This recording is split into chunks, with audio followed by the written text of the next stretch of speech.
اداریہ news سے میں ہوں جاوید باگٹ. سب خریاں میں آج ہم نے دعوت دی ہے زین ہاشمی صاحب کو, جو ایک سینئر کرائم رپورٹر بھی ہیں, سینئر تجزیہ نگار بھی ہیں, انالسٹ بھی ہیں اور سائبر کرائم پہ بڑی مہارت رکھتے ہیں. آج ہم آپ کو بتائیں گے کہ سب خریاں میں کیا خریاں آپ کو سنا رہے ہیں. تو بات کرتے ہیں زین ہاشمی صاحب سے. جی زین ہاشمی صاحب, بہت شکریہ باگٹ صاحب, آج آپ نے ہمیں اپنے پروگرام میں بلایا. سب خریاں میں خریاں نام ہی ایسا ہے کہ مطلب اس سے یہ واضح ہوتا ہے کہ جو بھی اس میں ہم بات کریں گے وہ اوپنلی ہم بات کریں گے, عوام کی مفاد کے بارے میں بات کریں گے. تو آج آپ نے جو ٹاپک سلیکٹ کیا ہے سائبر کرائم کا, دیکھیں جدید ٹیکنالوجی کے دور کے اندر جس طریقے سے انٹرنیٹ یوز ہو رہا ہے, موبائل ایک چھوٹی سی ڈیوائس کے اندر ہم پوری دنیا کے اندر گھوم جاتے ہیں, پوری دنیا کے اندر اسی طریقے سے اس کے کرائم کے اندر بھی جو ہے نا وہ ریشو جو ہے وہ بڑھتا جا رہا ہے. زین ہاشمی صاحب, میں تھوڑا سا آپ سے یہ جاننا چاہتا ہوں کہ آپ نے یہ سائبر کرائم کے حوالے کرائم رپورٹنگ کی, سائبر کرائم کو خصوصی آپ نے اپنی توجہ کا مرکز بنایا. کیا وجہ کہ آپ نے باقی کرائم کی نسبت سائبر کرائم پہ زیادہ توجہ دی؟ دیکھیے باگٹ صاحب, بات یہ تھی یہ وقت کی ضرورت تھی. جدید ٹیکنالوجی کا جب دور آیا تو جتنا بھی جو کرائم ہے آپ کا لوکل جو تھانوں کی سطح پر تھا وہ اب سائبر کرائم کے اندر ڈیولپ ہوتا جا رہا ہے. جس طرح کہ آپ دیکھتے ہیں کہ کہیں بھی روڈ پہ ایک حادثہ ہوتا ہے, وہاں پر کوئی بندہ فوٹیج بناتا ہے, اس کی CCTV فوٹیج بنتی ہے, موبائل کے ذریعے اس کی ویڈیو بنائی جاتی ہے اور اس کے ذریعے جو ہے وہ پولیس اس کو وہ کرتی ہے. پھر پولیس کیا کرتی ہے کہ جی یہ آپ کا فلاں انٹرنیٹ کے ذریعے یہ چیز فلاں جگہ پہ موو کی گئی ہے تو یہ سائبر کرائم اس کو ڈیل کرے گا. تو ہم نے جو ہے نا وہ جب وقت کی ایک ضرورت تھی, ہم نے یہ سوچا کہ کیوں نہ ہم سائبر کرائم کے اوپر زیادہ توجہ دیں اور دیکھیں کہ کیا ان پہ جو ہے وہ جدید قسم کی جو ہے یہ ٹیکنالوجی کو جو ہے یوز کر کے کس طریقے سے کرائم سے جو ہے لڑا جا رہا ہے. جس طرح آپ نے کہا کہ سائبر کرائم جو ہے وقت کی ضرورت ہے, خواتین کے حوالے سے خصوصاً جو ہے سوشل میڈیا پہ آگے پیچھے جو چیزیں چل رہی ہوتی ہیں وہ واقعی ایسی ہوتی ہیں کہ جو قابل اعتراض بھی ہوتی ہیں, جو جس سے اگلے بندے کی تصدیق بھی کی جاتی ہے. تو سائبر کرائم ونگ جو ہے وہ پہلے اتنا زیادہ ایکٹیو نہیں تھا, حالانکہ پہلے بھی یہ سوشل میڈیا کا جب سے آغاز ہوا تو لوگوں کی توجہ تھی اس طرف. پہلے تو لوگوں کو یہ پتہ نہیں تھا کہ سائبر کرائم اس کو ڈیل کرتا ہے یا اس پہ جو لوگوں کی تصدیق سوشل میڈیا پہ کی جاتی ہے اس کا کچھ حل بھی ہے, اس پہ کچھ کارروائی, قانونی کارروائی بھی ہو سکتی ہے. تو آپ ہمیں بتائیں گے ہمارے ناظرین کو کہ کیا کارروائی ہو سکتی ہے, کس طرح اس کا آغاز ہوا اور اب کیا صورتحال چل رہی ہے؟ دیکھیے 2008 سے جو ہے وہ سائبر کرائم کے جو تھانے تھے اسلام آباد کے اندر بنا, کراچی میں بنا. جب چھوٹی موٹی سوشل اویئرنیس کے حوالے سے اس میں لوگوں کی شکایات آئیں تو ان پہ جو ہے پہلی جو FIR ہوئی تھی وہ لاہور میں درج ہوئی تھی. یہ تقریباً 2009 میں پہلی FIR وہاں پر تھے اسسٹنٹ ڈائریکٹر شاہد حسن صاحب, انہوں نے دی تھی سوشل میڈیا پر غیر اخلاقی حرکات و سکنات کے اوپر. اس کے بعد جو ہے اسلام آباد میں بھی کچھ چیزیں آئی, لیکن یہاں پر جو سائبر کرائم جو FIRs لانچ کر رہا تھا وہ گرے ٹریفکنگ کے اوپر, مطلب انلیگل گیٹ ویز ہوتے ہیں, جیسے آپ کے PTA کو وہ بہت سخت نقصان دیا جاتا ہے غیر قانونی, جس میں mobile phone calls, internationally calls, بالکل رائٹ, ان چیزوں کو. لیکن اب دیکھیں چیز یہ کہ آپ بھی سوشل میڈیا یوز کر رہے ہیں, میں بھی یوز کر رہا ہوں, ہر بندہ جو ہے گاؤں محلے گلی محلے میں آپ چلے جائیں, جتنا پاکستان میں یوز ہو رہا ہے اتنا میرے خیال سے بیرون ممالک میں نہیں یوز ہوتا. وہاں پہ نیٹ پیکیجز ہائی ریٹس ہیں, پاکستان میں بہت لو ریٹس ہیں, چیپ ریٹس ہیں, جس کی وجہ سے یہاں پر اس کا کرائم جو ہے وہ مزید بڑھتا جا رہا ہے. ان کیس ہم ایک تصویر اپلوڈ کرتے ہیں, کسی دوست کی ہو گئی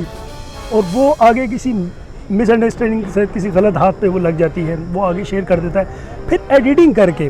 وہی شخص جو ہے اس بندے کو جو ہے وہ آگے شیئر کرتا ہے. یہ کرائم جو ہے وہ اس طریقے سے بڑھتا جاتا ہے. سائبر کرائم کے پہلے جو ہے اس وقت جو ہے پہلے جو تھے وہ 2 تھانے تھے, اب پورے پاکستان کے اندر سائبر رپورٹنگ سینٹر 14 بن چکے ہیں. 14 کے اندر پہلے تو نفری بھی بہت کم تھی, اس دفعہ 406 نفری بھی آ چکی ہے سائبر کرائم کے اندر. اور میں آپ کو بتاتا چلوں کہ یہ سائبر کرائم کے پروجیکٹ ڈائریکٹر تھے کیپٹن شعیب, یہ ان کی ایفرٹ سے انہوں نے سینٹ سے, پارلیمنٹ سے, کیبنٹ سے اس بل کو پاس کروایا. انہوں نے پہلے تو قوانین ہی نہیں تھے, پیکا کی دفعات ہی نہیں لگتی تھی, پاکستان الیکٹرانک کرائم ایکٹ جو تھا نا اس کی دفعات ہی نہیں لاگو ہوتی تھی. اب آپ دیکھیں کہ پیکا کی دفعات کے تحت کم سے کم جو سزا ہے وہ 3 سال کی ہے, اور اس میں 10 لاکھ روپے تک جرمانہ ہے، 10 لاکھ سے لے کے 1 کروڑ روپے تک جرمانہ ہے، 3 سال سے لے کے 10 سال تک سزا ہے۔ زین ہاشمی صاحب، آپ مجھے یہ بتائیں گے، میرے ناظرین کو بھی یہ میں سمجھتا ہوں کہ بتانا ضروری ہوگا کہ جس قدر سوشل میڈیا پہ درخواستوں کی بھرمار ہے، جس تعداد میں لوگ اب سائبر کرائم رابطہ کر رہے ہیں، جہاں ان کی تعداد اس قدر اس کرائم کی وائٹ کالر کرائم ہے، اس کی تعداد بھی بڑھ رہی ہے، وہ بھی یقیناً سائبر والے ہی اس کو دیکھتے ہیں، تو کیا اب ان کے پاس کوئی ایسے آلات، کوئی ایسی چیزیں ہیں کہ جس سے وہ جدید ٹیکنالوجی سے یہ ملزموں کو ٹریس کر سکتے ہیں یا ان کے حوالے سے کچھ جان سکتے ہیں؟ دیکھیے بھاگر صاحب، میں اس چیز پہ ذرا افسوس کا مقام ہے کہ اگر ہمیں فیس بک کے حوالے سے کوئی بھی ڈیٹیلز لینی ہوتی ہیں تو FIA حکام جو ہے وہ سب سے پہلے فیس بک کو لیٹر لکھے گا۔ اب فیس بک کی جو وہاں پہ ان کے جو ڈپارٹمنٹس کے جو لوگ بیٹھے ہوئے ہیں، ان کی مرضی ہے وہ لوکیشن آپ کو اپنے صارف کی دے یا نہ دے۔ تو یہ چیزیں پاکستان کے اندر اور FIA سائبر کرائم جو بالخصوص بنایا گیا ایسا ونگ، ان کو یہ جدید ٹیکنالوجی دینی چاہیے تھی گورنمنٹ آف پاکستان کو، جو کہ ان کے پاس نہیں ہے۔ مختلف سورسز کے ذریعے یہ لوگ جاتے ہیں، یہاں پر ہمیں جو ایزیلی جو ایکسیس ہے وہ یہ ہوتا ہے کہ جو نیٹ یوز ہوا ہے، کہاں سے یہ یوز ہوا ہے، وہ ایزیلی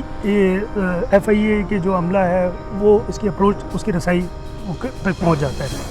لیکن جو ایگزیکٹ جو پوائنٹ ہے نا، اس کے لیے فیس بک سے انہیں ساری معلومات لینی ہوتی ہے، کیونکہ ظاہر سی بات ہے، دیکھیں اس وقت جو مارکیٹ میں آپ دیکھ رہے ہیں، لاسٹ ٹائم ہم نے جو ایک سمس کا بھی ایک بڑا وہ کیا ہے، مارکیٹ میں اس وقت پہلے سے رجسٹر شدہ سم ہے، مطلب آپ کے نام پہ، میرے نام پہ، ہمارے کیمرہ مین کے نام پر کئی سمیں جو ہے مارکیٹ میں فروخت ہو رہی ہیں، اور 3-3 ہزار سے لے کے وہ 10-10 ہزار روپے تک سم فروخت۔ آپ ٹھیک کہہ رہے ہیں زین ہاشمی صاحب، جس طرح پہلے تھانوں میں آپ دیکھتے ہیں نفری کی کمی ہوتی تھی، وسائل کی کمی ہوتی تھی، تو اس وجہ سے بہت سارے جو مجرم ہیں وہ ملزم سزا سے بچ جاتے تھے، شاید یہی وجہ۔ اب اس میں آپ کیا سمجھتے ہیں سائبر کرائم میں نفری کی کیا پوزیشن ہے؟ کیا ان کے پاس سٹاف کی کمی ہے یا وافر تعداد میں ان کے پاس سٹاف موجود ہے، یا ان کو کن چیزوں کی اس وقت ضرورت ہے جس کے تحت وہ زیادہ سے زیادہ ایسے ملزمان کو پکڑ سکتے ہیں، ایسے ملزمان کو سزا دے سکتے ہیں؟ اس میں نے ایک چیز نوٹ کی ہے کہ جب بھی کوئی بھی کسی ملزم کو پکڑا جاتا ہے اس کو سزا بہت کم ہوتی ہے۔ کیا کوئی تفتیشی جو ہے وہ ٹیکنالوجی یا ٹیکنیک ایسی استعمال نہیں کی جاتی، یا ان کو وہ پوری طرح تفتیشی مہارت نہیں رکھتا ہوتا جو اپنی تفتیش میں کچھ خلا چھوڑ دیتا ہے، جس کی وجہ سے انہیں عدالتوں سے سزا نہیں مل سکتی ہے؟ اس پہ آپ کیا کہتے ہیں؟ بہت اچھے سوالات آپ نے اٹھائے چوہی صاحب۔ پہلے تو ہم بات کرتے ہیں نفری کے حوالے سے۔ دیکھیں سائبر کرائم جس طریقے سے بڑھتا جا رہا ہے، نفری بھی کم ہوتی جا رہی ہے۔ ظاہر سی بات ہے، پہلے ان کے پاس 109 پورے پاکستان کے اندر ان کے پاس عملہ تھا 109 کا، پھر کیپٹن شعیب صاحب کی ایفرٹ سے یہاں پر جو ہے انہوں نے 406 جو ہے اہلکار اور افسران جو ہے انہوں نے اپروو کیے، 14 تھانے بنے۔ 14 تھانوں میں اب آپ دیکھ لیں کہ 109 اور 406 بندوں کے بعد کتنی نفری بن جاتی ہے، 600 کے قریب یہ نفری ہے 14 تھانوں کے اندر۔ اور جبکہ پاکستان میں آپ راولپنڈی کے ایک تھانے میں چلے جائیں نا، FIA رپورٹنگ سینٹر جو ہے سائبر کرائم کا، وہاں پر روزانہ کی بنیاد پر سینکڑوں درخواستیں آ رہی ہیں، مطلب آپ کے خلاف ہے، فلاں کے خلاف ہے، سوشل میڈیا سے ریلیٹڈ، مطلب کسی کی، مطلب ظاہر سی بات ہے، دیکھیں ایزی ٹو ایکسیس ہو چکی ہے، ہیکر بھی بیٹھ چکے ہیں۔ پھر آپ کی اب جو ذاتیات جو ہے آپ لوگوں کی، مطلب جو لوگوں میں خاندانی دشمنداریاں بھی آ رہی ہیں، وہ بھی اس پہ کنورٹ ہو چکی ہیں۔ میں نے کئی ایک ایسے کیسز دیکھے جو زمینی تنازع کے تھے، وہ بعد میں سوشل میڈیا پہ انہوں نے ڈالے، اور وہ پھر سائبر کرائم میں وہ کیس بھی آ رہے ہیں۔ کورٹس میں کوئی کیس چل رہے ہیں، طلاق کے جو کیسز چل رہے ہیں وہ بھی سائبر کرائم میں آ رہے ہیں۔ تو یہ اب اتنا وسیع تر ہوتے جا رہا ہے، تو نفری تو یہاں پر بہت کم ہے۔ پھر آپ نے بات کی ٹیکنالوجی کی، دیکھیں ٹیکنالوجی تو ظاہر سی بات ہے ایک ایسا ونگ بنایا ہے آپ نے، اس ونگ کے لیے وزارت داخلہ کو، حکومت پاکستان کو، PTA کو جو ہے FIA سائبر کرائم کو کم از کم ایکسیس دینی چاہیے کہ وہ اگر کوئی سائل آتا ہے ان کے پاس درخواست لے کے، اس درخواست کے اوپر ودن 1 ویک کے اندر جو ہے وہ کچھ ایکشن کریں۔ یہاں پر ہم نے وہ دیکھا ہے کہ 3 مہینے 6 مہینے ہو گئے لوگوں کو درخواستیں دی ہوئی، اور جب ہم تفتیشی افسر کے پاس وہ جاتا ہے کمپلیننٹ، تو اس کے بعد ایک ہی جواب ہوتا ہے کہ ہم نے یہ اب لیٹر لکھا ہے فیس بک اتھارٹی کو، ہم نے فلاں کو واٹس ایپ کو لکھا ہے، ہم نے فلاں کو لکھا ہے، تو یہ ہمیں ابھی تک جو ہے جواب نہیں دے رہے۔ تو ظاہر سی بات ہے، دیکھیں کرائم پاکستان کے اندر ہو رہا ہے، تو تو پاکستان کے اندر کم از کم یا تو ان کمپنیز کی کوئی ایک ایسا نمائندہ بٹھا دیا جائے جو FIA سائبر کرائم کے ساتھ اٹیچ ہو, PTA کے ساتھ اٹیچ ہو, اور فوراً جو ہے ان کو یہ لوکیشن ٹریس کر کے بتائے. بات رہ گئی عدالتوں کی. دیکھیں ظاہر سی بات ہے, پیکا پاکستان الیکٹرانک کرائم ایکٹ جو ہے نا, یہ کرمنل افینسز اس میں نہیں ہوتے اس طریقے سے, کیونکہ یہ سوشل میڈیا کے ہوتے ہیں. اس میں ظاہر سی بات ہے, دیکھیں اگر جو چیز جیسے ہم نارمل کرائم رپورٹنگ کرتے ہیں, 302 کے مقدمات, 324 کے مقدمات ہیں, وہ چیزیں یہاں پر نہیں ہیں. یہاں پر تشہیر کرنا ہے کسی چیز کی, تو ظاہر سی بات ہے کسی نے تشہیر کی ہے. اور پھر میں آپ کو ایک بات بتاؤں, دیکھیں چوہدری صاحب, بعض لوگ ایسے ہوتے ہیں اگر کسی لڑکی کی بھی کوئی تصویر انہوں نے ایڈٹ کر کے ڈال دی ہے سوشل میڈیا پہ, تو میں نے اپنی آنکھوں سے خود ایسے کیسز دیکھے ہیں جو لوگ صلح صفائی کی طرف چلے جاتے ہیں. پھر وہی چیزیں عدالتوں میں جاتی ہیں, پھر عدالتوں کا نام بھی جو ہے وہ بدنام ہوتا ہے. بالکل آپ زین ہاشمی صاحب آپ بالکل ٹھیک کہہ رہے ہیں کہ کچھ ایشوز اس طرح کے ہو رہے ہوتے ہیں کہ جب کیس بالکل پیک پہ ہوتا ہے یا عدالت میں چلا جاتا ہے, فیصلے کے قریب ہوتا ہے, تو صلح ہو جاتی ہے. اس پہ عدالت بھی بعض دفعہ جو ہے نا وہ خاموش ہو جاتی ہے کہ اب آگے اس کا کیا حل ہے. جب مدعی نہیں بات کرے گا تو پھر عدالت کیا فیصلہ سنائے گی. ناظرین, آج ہمارے ساتھ زین ہاشمی تھے, سینئر کرائم رپورٹر ہیں, ایک انتہائی باروب شخصیت ہیں اور انالسٹ ہیں, تجزیہ نگار ہیں, اور سائبر کرائم کے لیے خصوصی ان کی مہارت ہے.